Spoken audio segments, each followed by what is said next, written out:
dive into authentic conversations about ourselves and our community, exploring topics that uplift and inspire us. From personal growth to social change. So grab your teacup and get ready to join the conversation.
And everything was everything.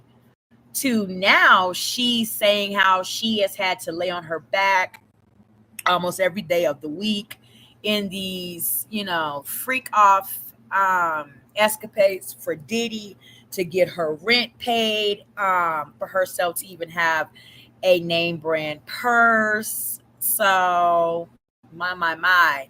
You see what I'm saying? How, if you don't protect the essence of the fabrics of your life, sometimes your fibers will start to wear away. And maybe if you have not considerably pulled a Shawnee O'Neal for your life and able to keep up a certain level of financial lifestyle for yourself and your children, you may find yourself, hopefully not, but you could find yourself, if this is the route that you choose to take, living a life as a ex-worker, as 50 Cent called her when he seemingly found out about her and Diddy. Um, for a level of trying to maintain this lifestyle, right? This is fucking crazy. Thank you guys for sipping tea with Tanisha. We're talking teas today, all on Diddy stuff. Let's get it. forced into this situation, or did you just try to maintain your relationship with him because you wanted certain material things and to live a certain material type lifestyle? So there's a fine line between those things, and I think based on what I've heard her testimony to be, it can actually be more favorable. It's such a beautiful day. Something you mentioned, we actually have another voice note from Sean Combs that's kind of on point about this. If we have it, let's play it. So if you come in for 24 hours, yeah, you always wanted to set some up. Now you got the opportunity. So set some up for tomorrow night. That last vision we had was Dawn and ATL. See, put it together, baby. Really interesting to hear that, Dave. I mean, just to give you an idea, put up a poll. Does the language used by Diddy in these audio recordings provide support for Jane's allegations? 70%. Diddy's defense, Sorry, 29%. T-Sippers, I live by a see train. that disparity because you can't. It's his voice on there. They're not saying it's not his voice. They're not even going away from the fact that these events, these hotel nights, these debauchery nights occurred. It's the context and whether or not there were crimes and who set them up and whether or not she was a willing participant. These voice notes, what do you make of them? Well, first off, who's bleeping the voice note? Is that the court, or it couldn't be Law and Crime, right? I mean, we're on the internet. We can... Guys, our producers, is us bleeping it or no? I think it's us bleeping it, right? It's us. It's us bleeping it. It's us bleeping it. Okay, well, I think our audience is mature enough to handle the F words because I do think that this is a family show, Dave. What on earth are you talking about? People bring their children here. What are you talking about? Well, if I'm a prosecutor in court, I would want every last expletive to be heard by the jury. Safa is right. These messages, especially when you clean them up, when you take out all the foul language, they do humanize him.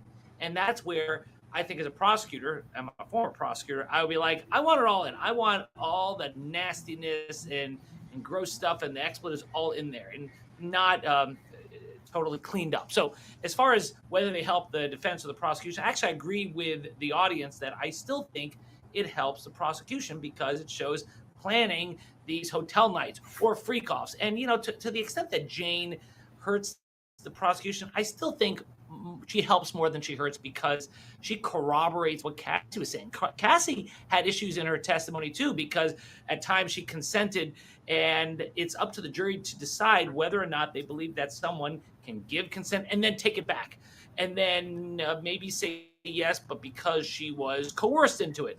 It's the same type of dynamic with Jane. Yes, she seemed to be more loving to Diddy down the road, but overall, I do think she corroborates Cassie, warts and all, because life is complicated. These relationships are complicated.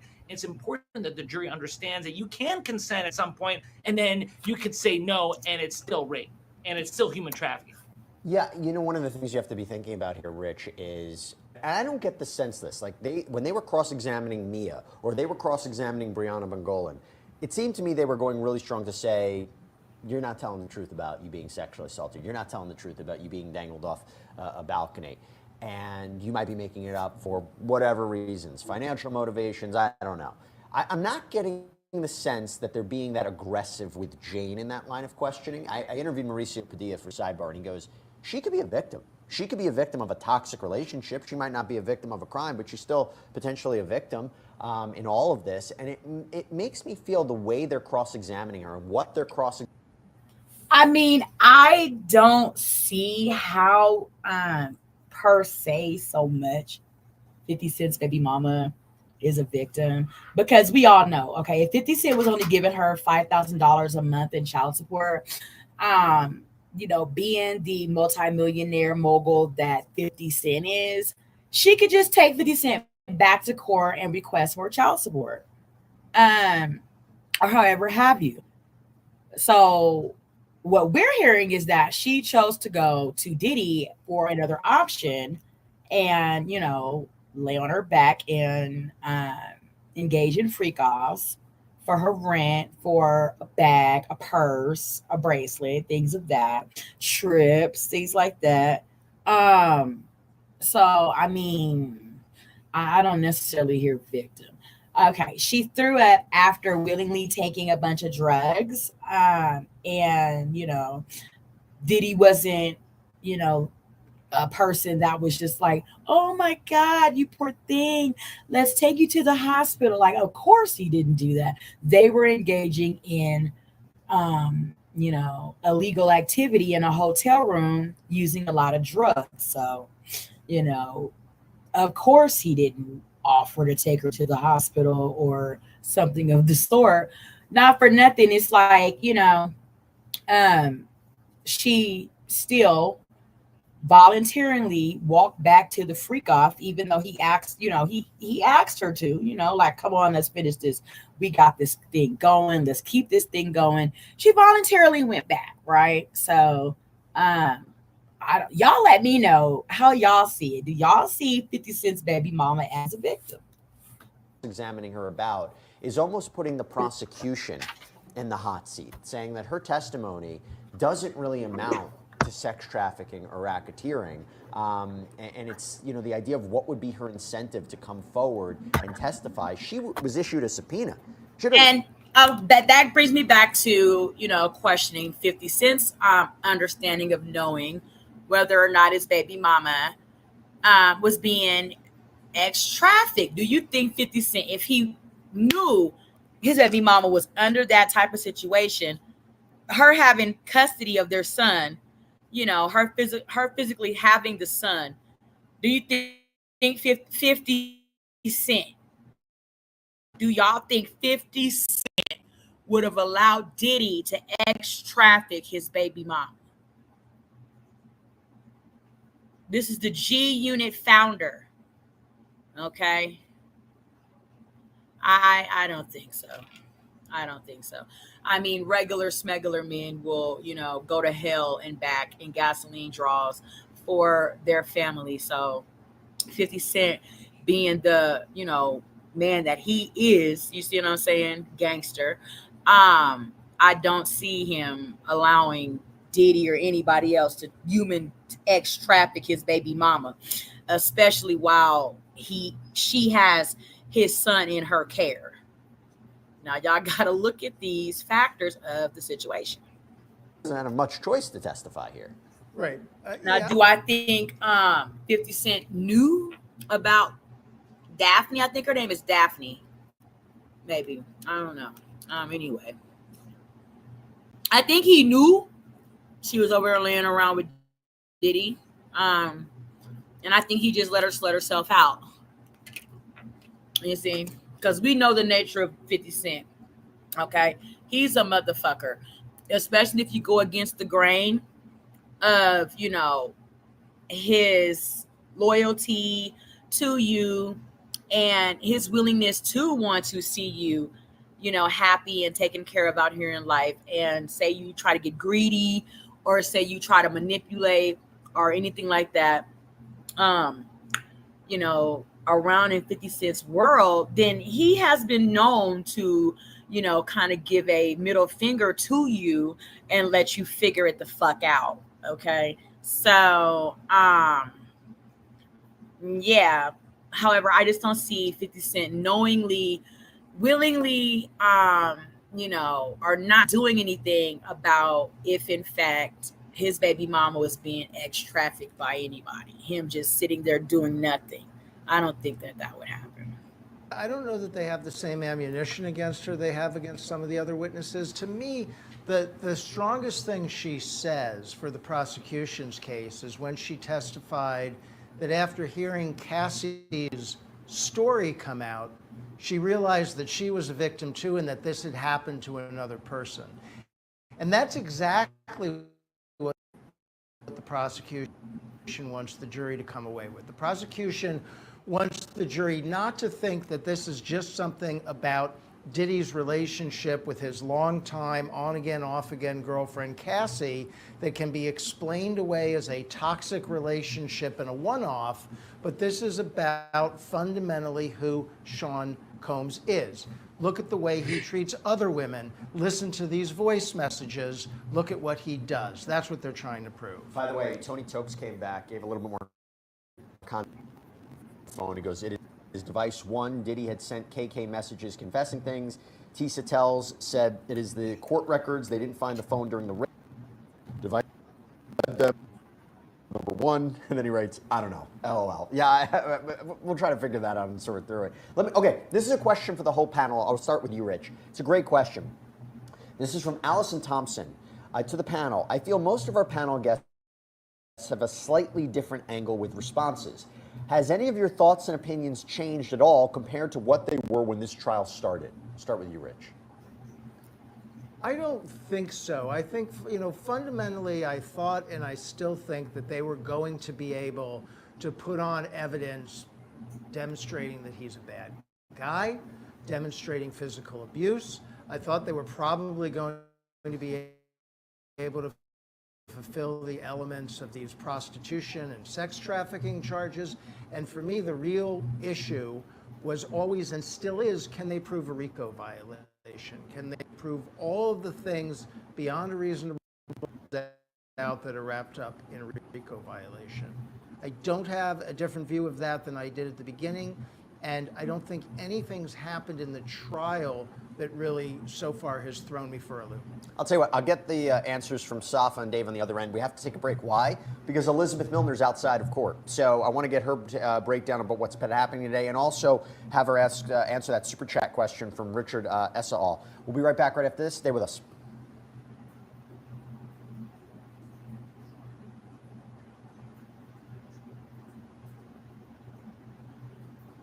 They wanted to make sure that their client was able to be a part of these discussions. But here's what we do.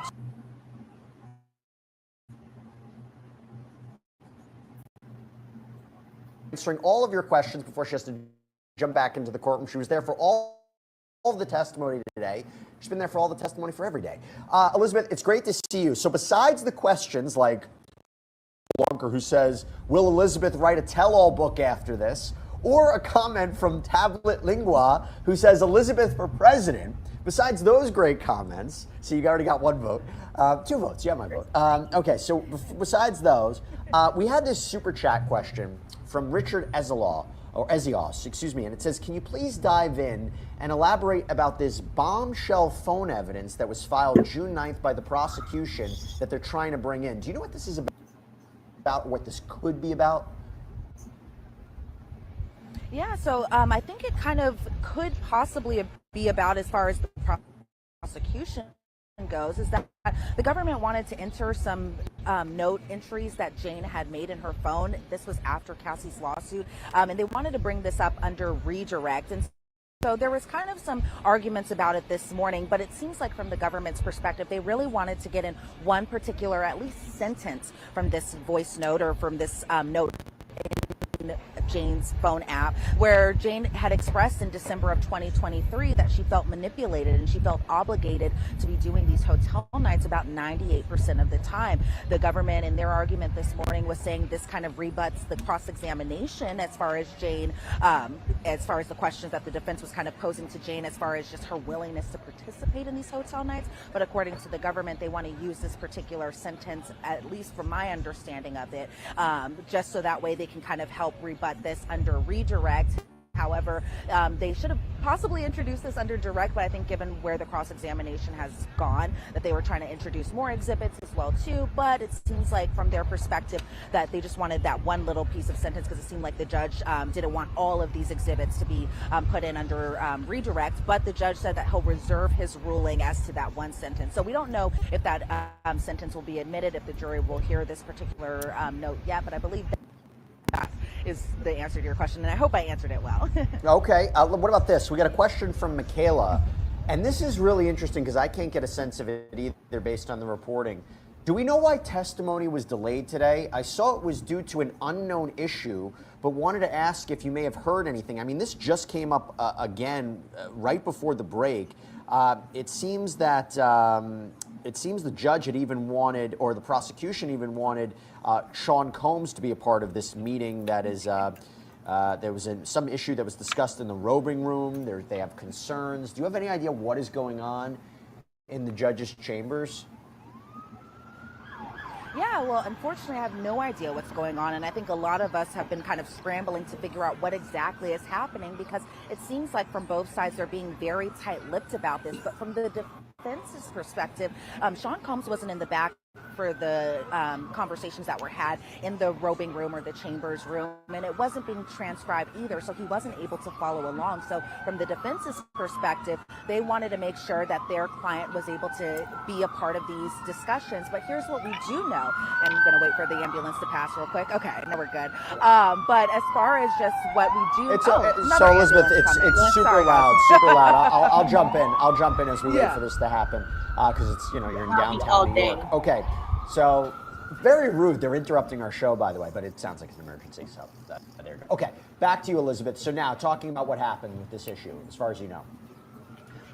Yeah, of course. So what we do know is that this was a conversation between both parties, so the defense as well as the prosecution. But also, I think what the interesting part is this was a conversation between Jane's attorney too. And so it was all kind of three different parties in the back in the robing room discussing this. And so court was delayed for a while this morning. It's been a really weird morning this morning. There was stuff going on before court happened. There was stuff going on once it started. And so it really kind of delayed the proceedings. I don't think the jury even sat down in the jury box until close to maybe 11 o'clock this morning. Now, mind you, it was supposed to start at 9 a.m. this morning. So it really was a significant delay, and a lot of us were kind of scrambling to figure out what was going on. A lot of rumors kind of swirling. So we don't know the full answer, and we were hoping to kind of get an answer about what possibly they were discussing before the lunch break, but it seemed like from both sides, the government and the defense, they kept it tight-lipped. The judge ordered a sidebar. Obviously, that white noise was playing in the background. It was super loud, and we were thinking, okay,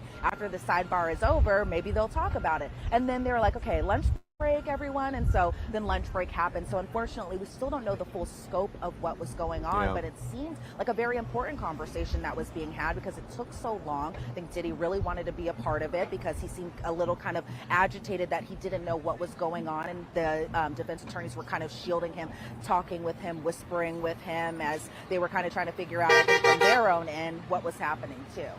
Well, I'll tell you, the judge upheld this ruling where the identities of these people that were involved in a January 2024 incident, they will not be disclosed. This regarded a trip to Las Vegas where she, Sean Combs, and this group, including an unnamed rapper, they had apparently watched this kind of voyeuristic session, this woman who had sex, but the judge said that this is not among the alleged acts connected to the sex trafficking charges that Combs faces. So you can see why they made that ruling right there. Okay, this is a really, really important question about the jury. This is from Leg 7K. A question for Elizabeth Milner. Now that the cross-examination for Jane is coming to an end today, have you had any insights and thoughts on the jury's overall reaction to Jane?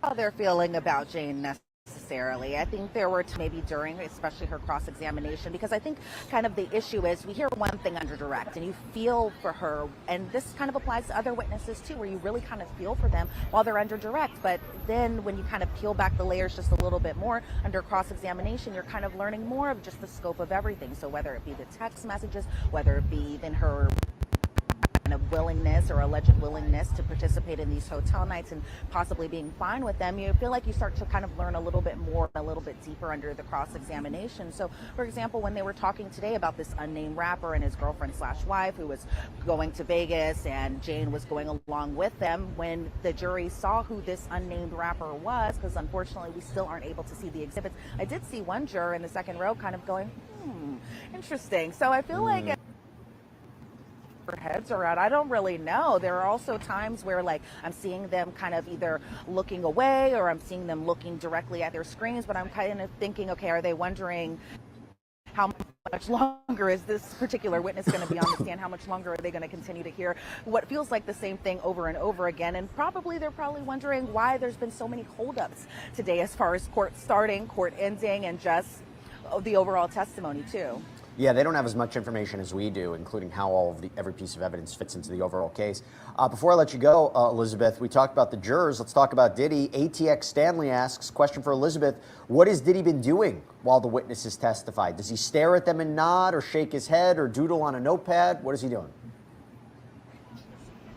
So from what I could see of him, because I do have a tiny bit of an obstructed view today, but what I have seen of him is he is listening to Jane's testimony. I do see him when he is looking. It's either looking at Mark Agnifilo, who's normally sitting right beside him, possibly chatting with Brian Steele at points, who sits on the other side of him, and then kind of passing notes like he normally does, or just looking at Tinny Garagos do her cross-examination of the witness. And so I haven't seen the nodding over at the jury like I've seen him do for other witnesses per se, but he seems to, as far as just the events that happened this morning, it seems like he's still kind of listening to all the testimony, and if there's anything that they want to be asking, Diddy's definitely writing down that in a note, passing it off to his attorney so that way they could pass it off to Tinny Garagos. Elizabeth Milner, I know you have to jump back into court. Thank you so much. I'm going to see you later for our sidebar, our recap of the entire day's testimony and events. I'll catch you then. Thanks, Elizabeth. Thanks, Jesse. All right, so I'm going to continue the conversation, and I'll get back to the question that came before about, has your opinion changed? But before we do that, Safa, this is really interesting. So the judge said that there is a certain audio recording from December 2023 that is not going to be allowed into evidence.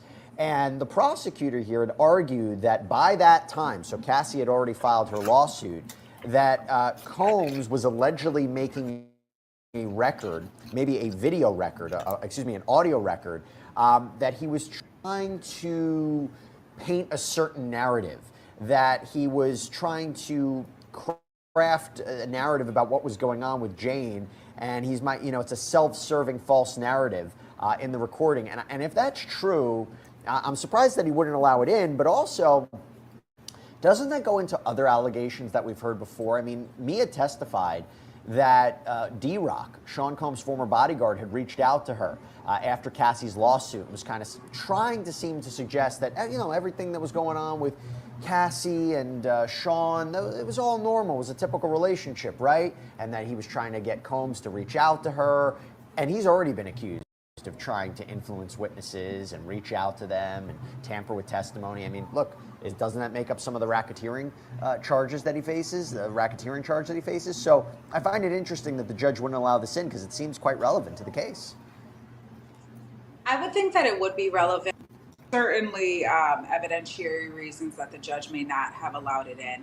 I think that whatever the note or recording might indicate could, of course, be something that would reflect possible witness tampering. But at the end of the day, if the government had had this item in their possession, I assume that they would have included it in proceeding indictment against Mr. Combs, and to date, they still have not.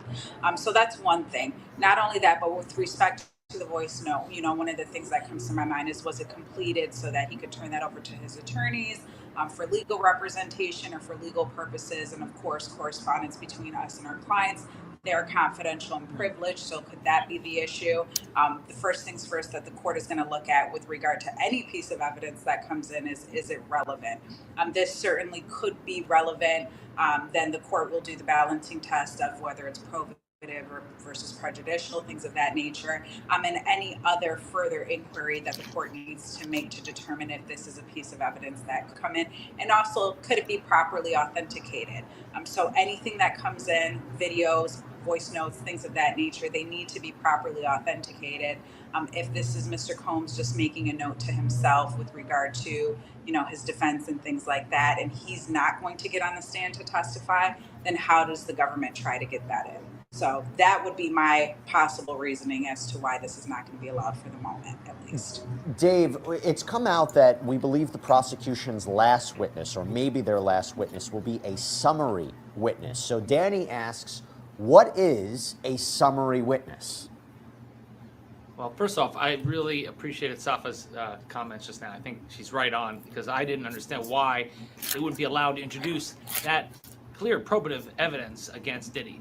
And as far as a summary, well, and when you put on a case, you like to have someone who's a storyteller who can lead you through all the events of the case. And then at the end, you may want someone to be able to sum it up, someone who can connect dots, someone who is not just there for one small segmented reason, but who has knowledge about everything.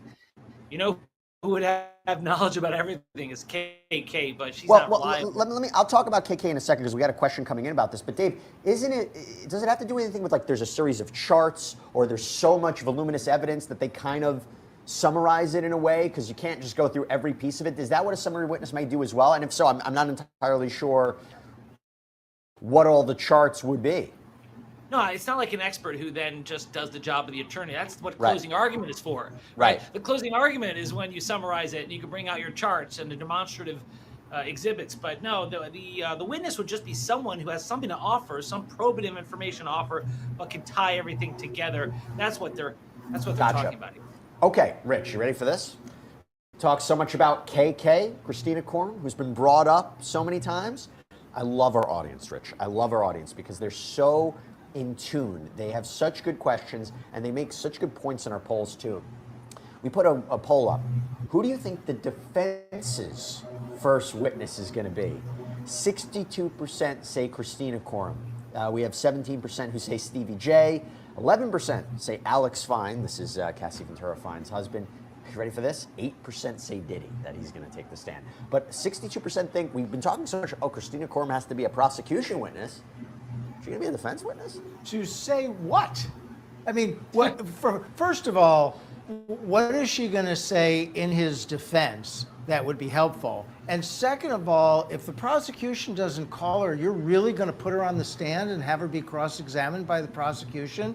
That's your strategy? I just don't see that happening. I don't know what she would offer that would be useful defense evidence, and I don't know how that would outweigh what would probably happen on cross. Let me tell you this. If they call her, she's like, there was no, I'm not saying she'd say it in this way, but basically, there was no criminal enterprise. There was no criminal agreement. He was doing his things. We helped him here and there, but I don't know what he was up to. Yeah, we set up hotel rooms. We thought it was for him and Cassie. We didn't know who he was getting involved with. We stay kind of out of that. Covering up crimes, not really. Like, if she was supposed to be the connective tissue for racketeering, and she's not that, it makes me wonder, that's maybe why the prosecution didn't want to call her? I don't know. Well, by the way, so think about the optics of this, right? The defense calls her. So now she is acting on behalf of Sean Combs as a witness for his defense.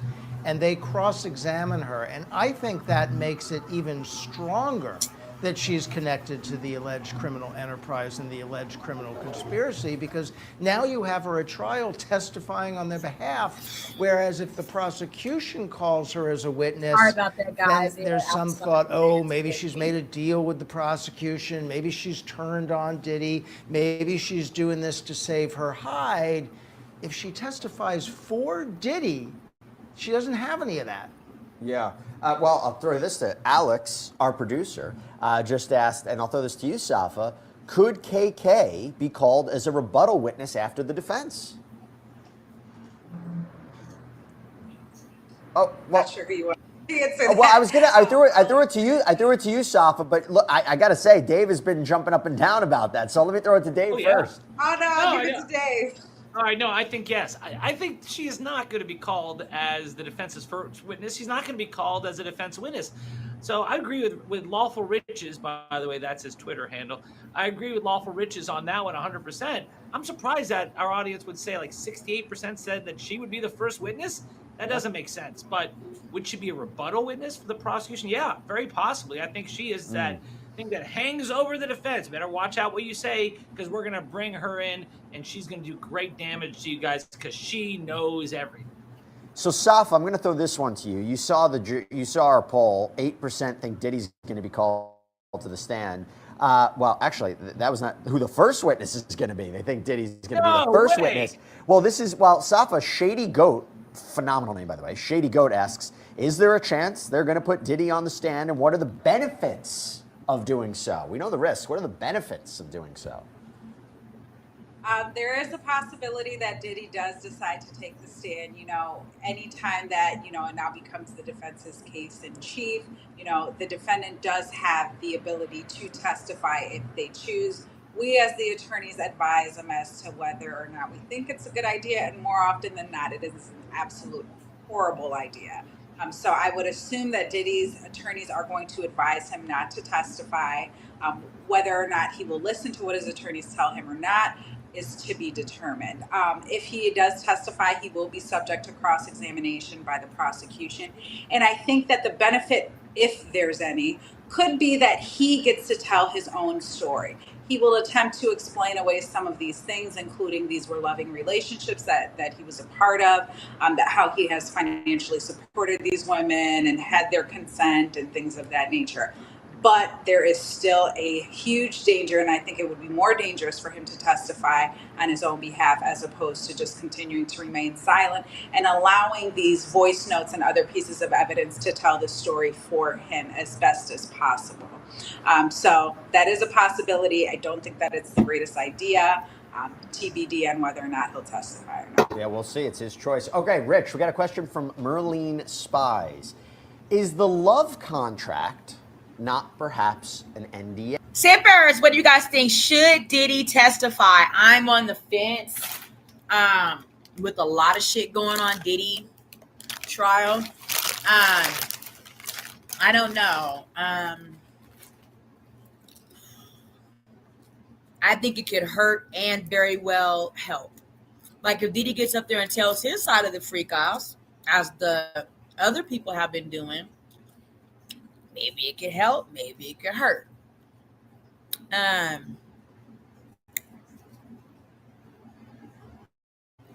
don't know. We're gonna have to see. Yeah, remember the love contract was this verbal agreement between him and Jane, right? He was paying what, $10,000. What was it? $10,000, a monthly allowance of $10,000. You know, we talk about the rent payments, money to pay her for her teeth, and you know he's still paying her rent as a part of this love contract. And I guess what he would get in return is what he would want in return, right? Is this an NDA of some kind? I mean, the fact that Diddy has a love contract between him and his ex, you know, his girls that, you know, do the ex freak offs, that alone doesn't scream, you know, dangerous ex trafficker. So. Okay, so an NDA is a non-disclosure agreement, or sometimes we call it a confidentiality agreement. I've never in my entire life counseled a client to have an oral non-disclosure agreement. That's ridiculous. You would want to spell it out in detail. But could it be, in theory, part of the oral contract? Actually, you would have problems under something called the statute of frauds if you wanted to have an indefinite NDA as an oral agreement. That would be problematic, but could that have been part of his expectation? Confidentiality, non-disparagement, allegiance?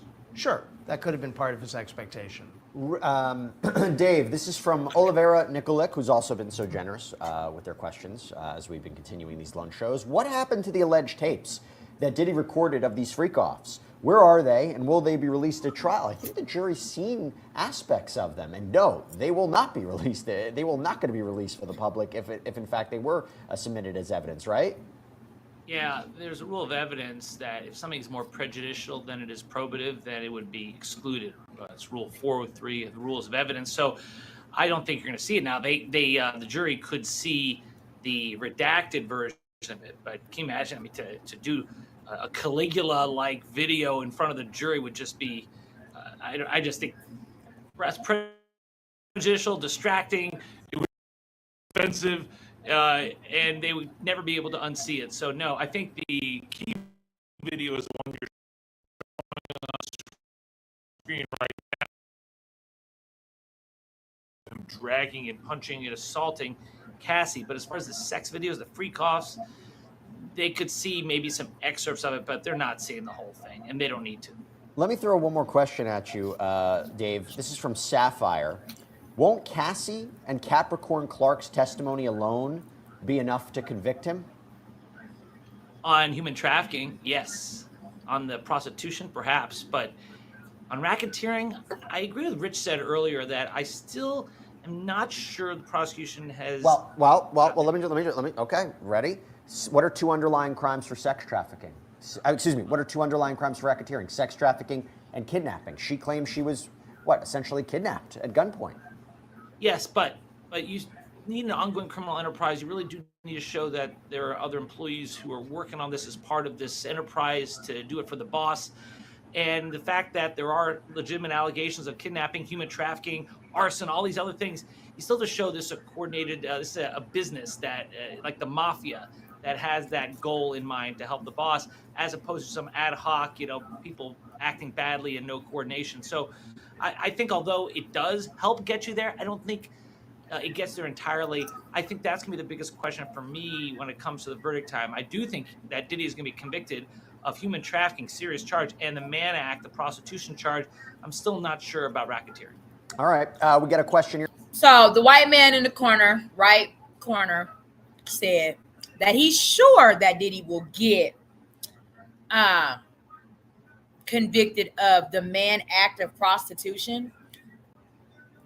I mean, I've heard a lot of testimonies saying that Diddy was doing all these things. La da da da da. I've heard people say it. Has there been any evidence, presented showing that Diddy was, engaging in X acts with ex workers, where saying he was doing it across state lines and all of this shit like that, and la da da da da da da. You see what I'm saying? Because shouldn't it take more? It should. It should. But we know if they want you, they want you. And unfortunately, they want Diddy. You know what I'm saying? For these crimes. And it doesn't look like they can actually evidentiarily convict Diddy of them. You see what I'm saying? So it's like, okay.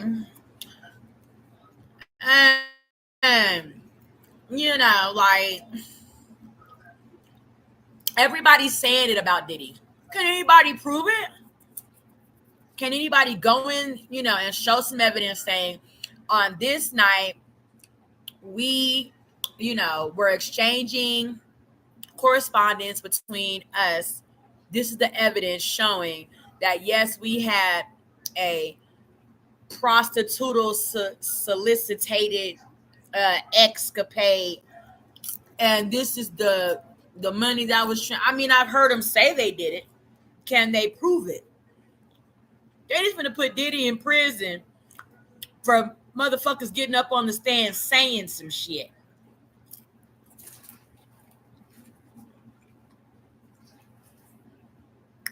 I mean, no matter how much a lot of us don't care for Diddy, Diddy still should be due human right due process to, be proven guilty by any reasonable, or not proven guilty by any reason of any doubt. And if there's no evidence, that should be the doubt.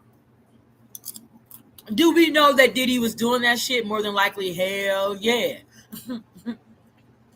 But is anybody proving it? Is anybody like, here's the evidence on this day on, you know what I'm saying? If I miss that, or if I'm like overlooking that, you see what I'm saying? Then, drop that. But if not, that's not cool to just railroad Diddy into prison over what these hoes is getting up here saying about Diddy. Because that's exactly what Cassie, unfortunately, her situation was violent. We know in those type of lifestyles, things can get that way. You see what I'm saying? So, but nonetheless, they was hoeing for their lifestyle. And, they're going to just convict Diddy now because he was buying hoe. How much time do you think about giving Diddy life for buying a prostitute? Lord, hell, I'm telling y'all better sit down some goddamn where, because it is getting really, really, really, really, really crazy out here. Sit down somewhere. Remember, when you come into the room, too, hold your teacups up so they get filled with Diddy teas. We talking Diddy teas. Remember to like and subscribe. We're at like 1,016 subbies. Thank you so much. Here, Safa. A lot of questions about KK. A lot of questions about Christina Korum. This is from Afri Coco Lux. If KK wasn't going to testify, wouldn't it make sense to charge her along with Diddy to justify RICO as a criminal enterprise instead of only one person, Diddy? That definitely would make sense for sure. I find it interesting that she has not testified yet. And there's the news that I'm hearing today that she's not going to testify in the prosecution's case in chief. So I'm super curious as to why. I think that she, if anything, would strengthen the prosecution's case. And even though they could call her as a rebuttal witness and kind of add it as like a 1-2 punch at the end, why would you not just start off strong, move strongly through your case in chief, and then pass it over to the defense? And then if you need to call a rebuttal witness, then sure, but hit hard the first time. And I think calling KK to testify as a witness in their case in chief would do just that. Why they're not doing it, I have no idea. It sounds to me like they may have something up their sleeve, so we'll see. Great comment from Leg 7K. Best show this week so far. Great content today, and the guest panel vibe so well. We'll see. I said it was a great panel today, so thank you so much, Leg 7K. Rich, this is from anyone there. Has the witness that's been MIA been located or made contact with yet? I think this is alleged victim 3. This is Gina, who's come up so much during the course of this trial as a source of jealousy either for Cassie or Jane. I haven't heard anything. If she doesn't testify, what does that tell you? I don't know if she's been located. I don't know what the circumstances are. I do know this. 3 is a lot better than 2. And I think it would be very helpful to the prosecutor's case to have a third victim come on and say this also happened to me. They had Mia.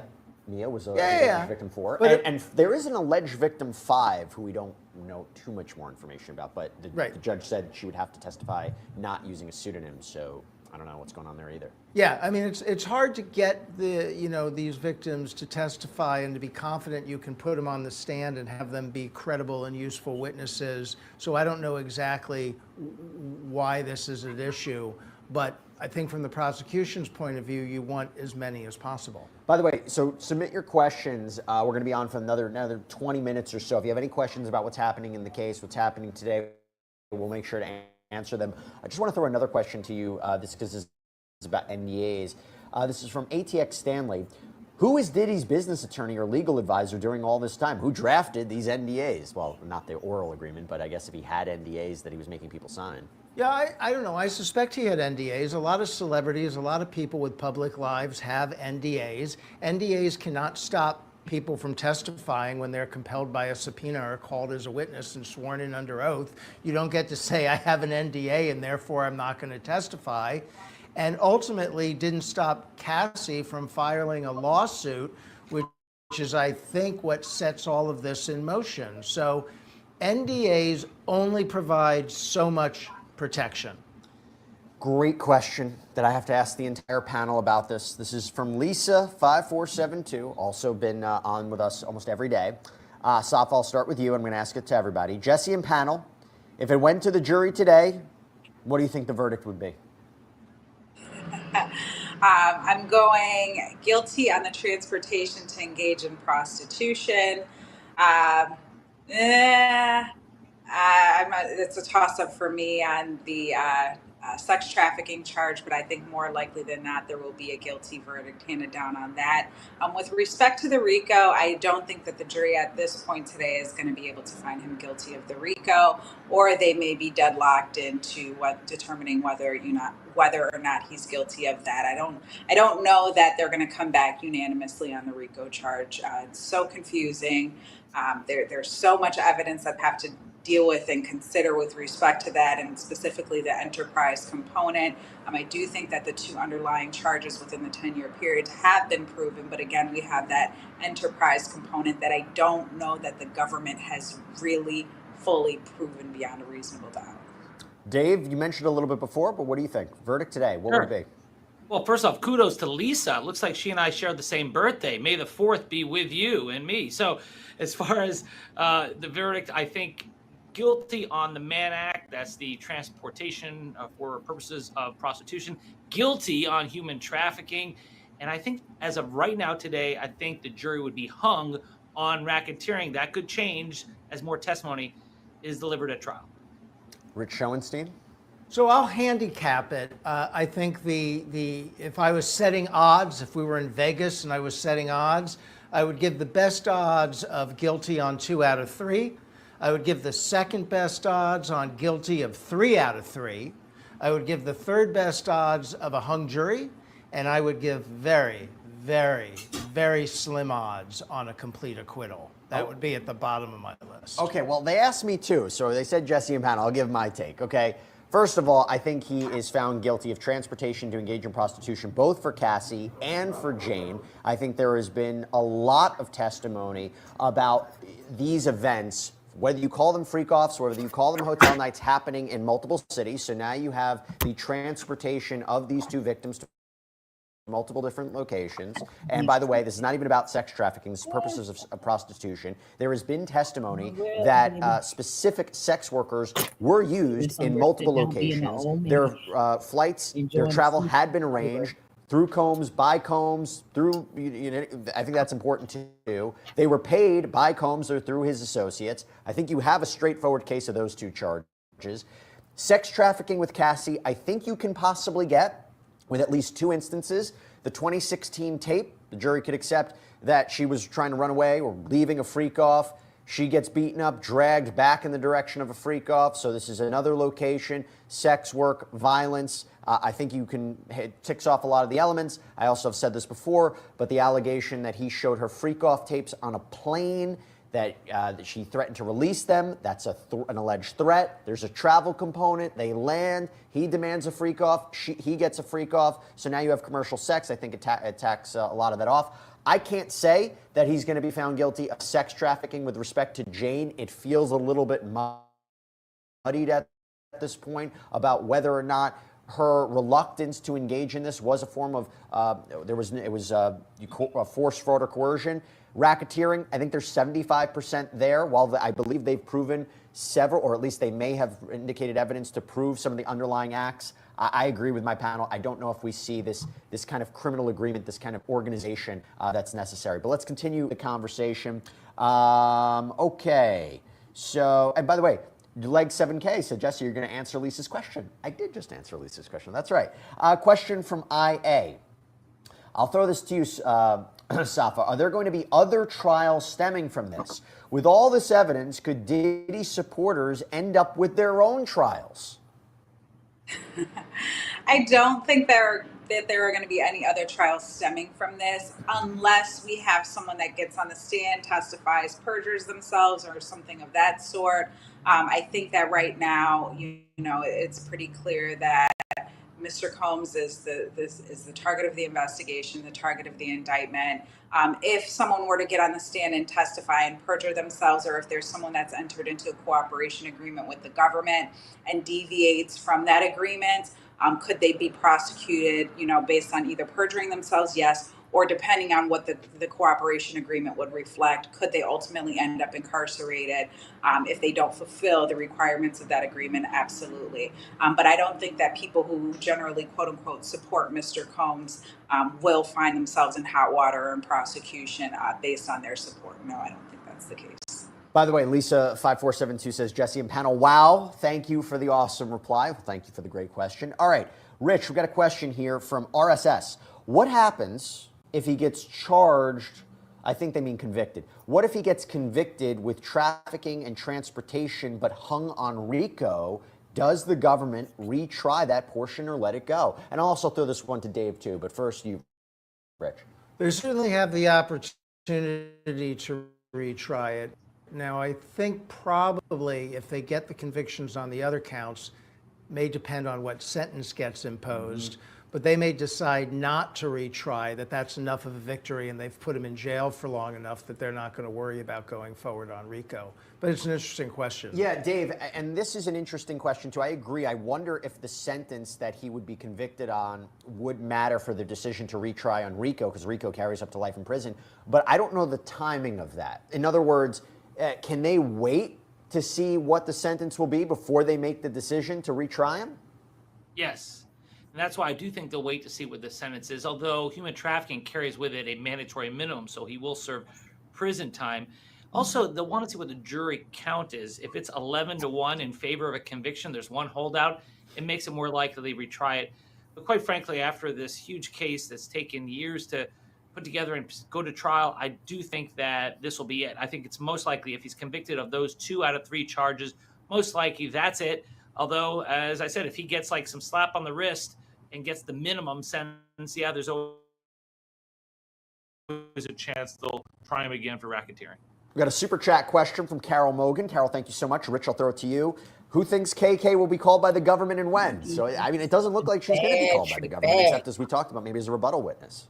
Yeah, by the way, I don't know about calling her as a rebuttal witness, because when you call a rebuttal witness, you are limited in scope to the items that you are rebutting.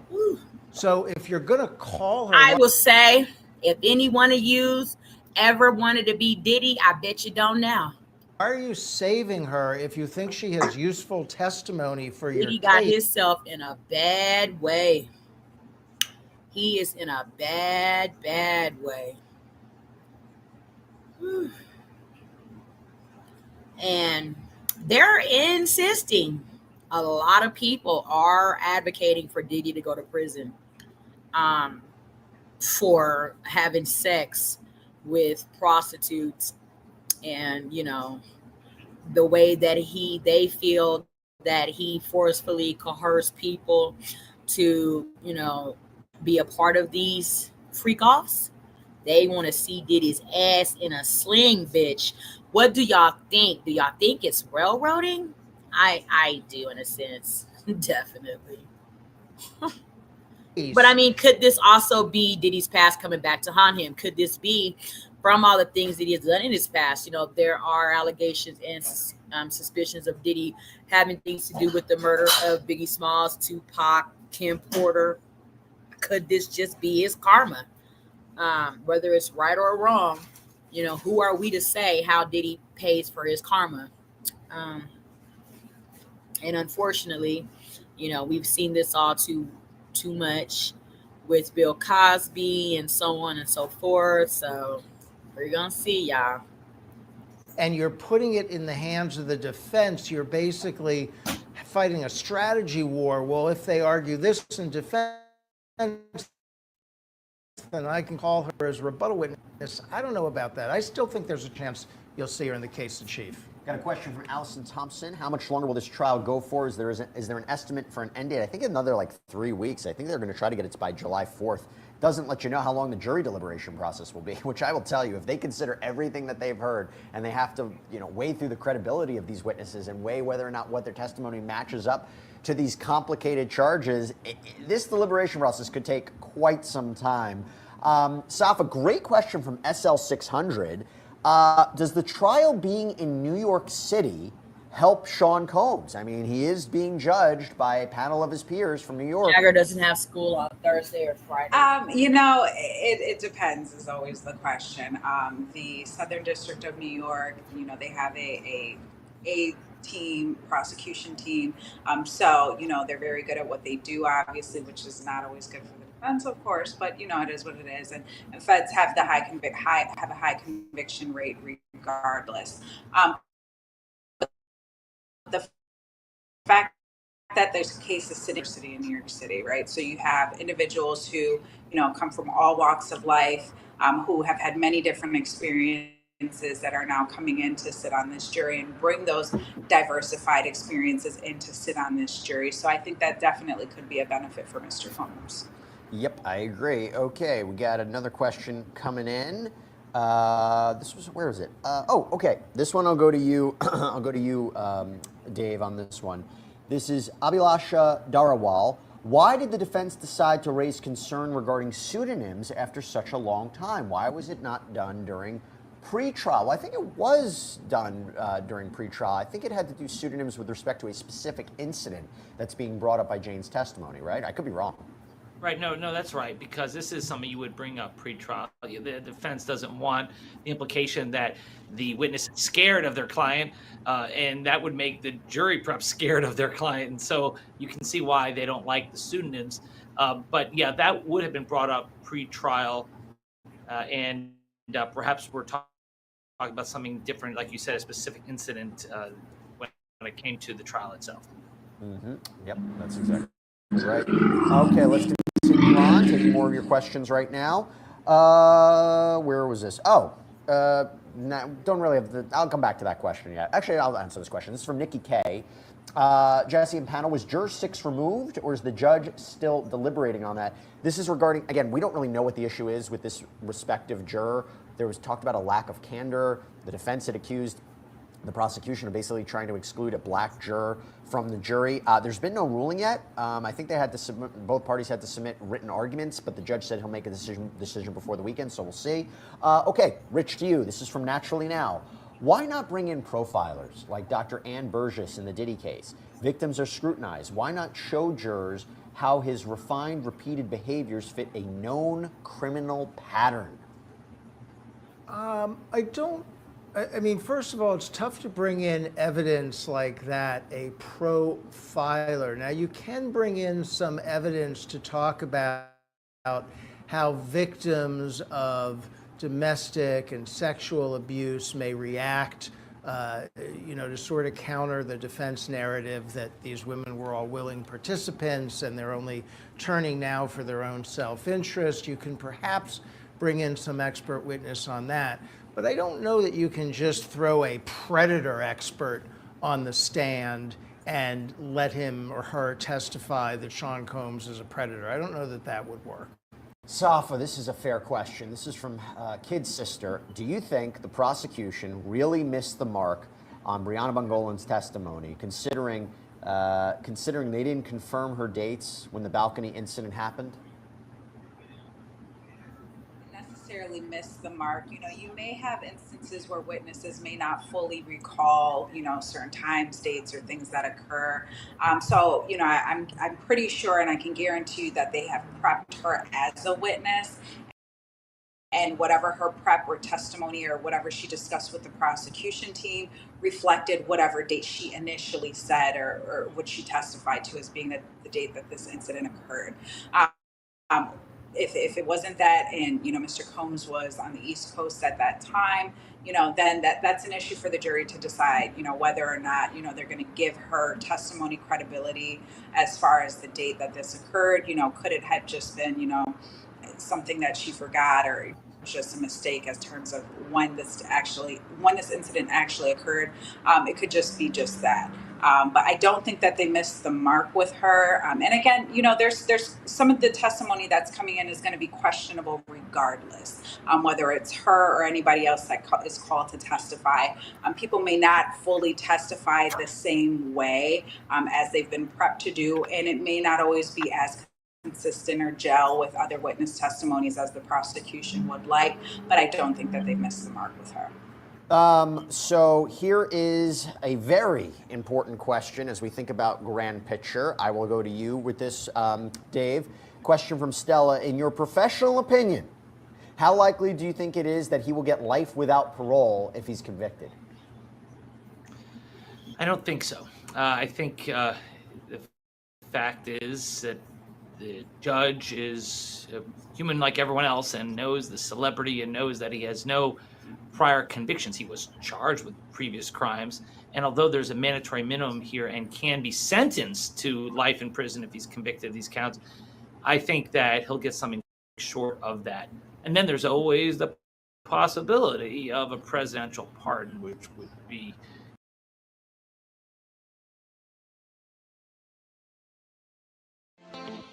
Thanks for watching. Remember to show your support by liking, subscribing, and sharing. It's a blessing. Keep your teacups filled and ready for my next upload. Until then, stay inspired and remember, always stay sifted.